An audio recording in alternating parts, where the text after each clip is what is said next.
You ever do something at 2 a.m. that you absolutely could not explain to anyone the next morning? Ancient humans did. Except their version wasn't a regrettable text.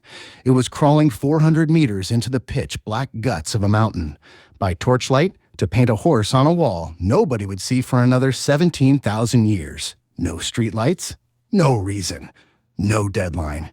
Just a guy, a stick of charcoal, and a decision-making process we genuinely do not understand. So what was actually happening down there? Lascaux, France. Chauvet Cave. Altamira in Spain.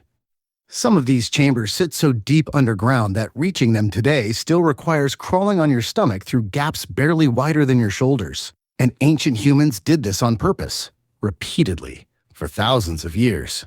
This wasn't decorating the living room. These caves were not where anyone slept, cooked, or hung out. Archaeologists find almost no evidence of daily life near the deepest paintings.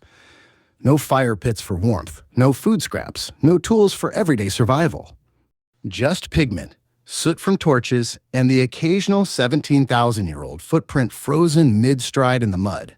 Whoever made these went out of their way to paint where nobody could comfortably live, see, or even breathe easily. That's not a studio. That's a pilgrimage. Here's the part that should unsettle you a little.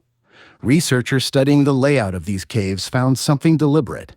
The paintings cluster in the most acoustically resonant chambers, the spots where sound bounces, echoes, and amplifies unnaturally.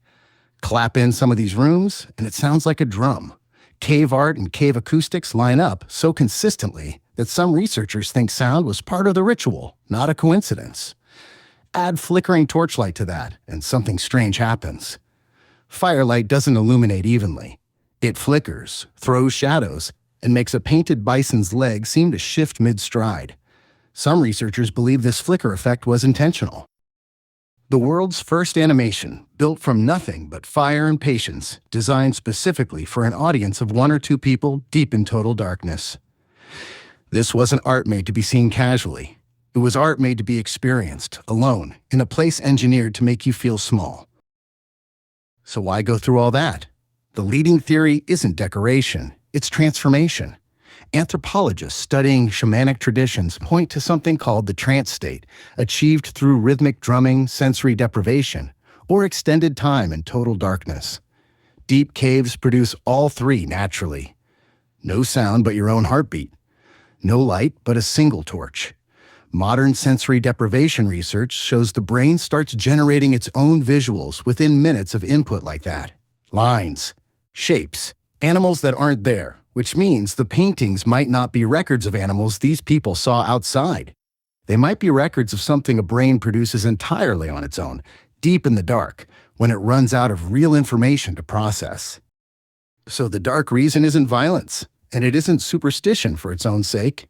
It's that ancient humans figured out, tens of thousands of years before neuroscience existed, exactly how to use darkness, sound, and isolation to make their own minds show them something. And then they had the patience to paint it.